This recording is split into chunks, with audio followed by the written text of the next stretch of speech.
Hi guys, ayun, na-excite ako guys. Hindi ko alam kung masarap to kasi first time ko bumili doon sa isang first time ko bumili ng pandesal doon sa isang tindahan. May isa kasi akong binibilihan na for how many years doon talaga ako. First time ko lang dito sa isang tindahan ng sa isang bakery. Kapigatas pag may time, ayan. So, this is one of my favorite palaman talaga guys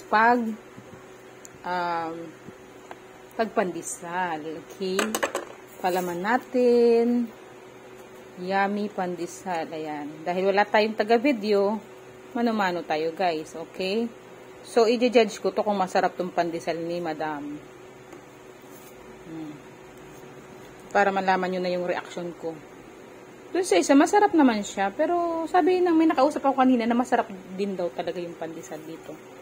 So husgahan natin guys. Masarap nga.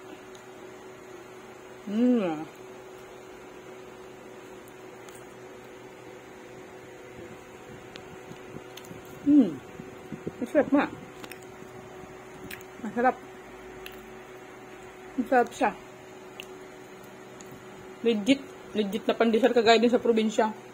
May iba kasi na hindi talaga masarap yung pandesal. Masarap.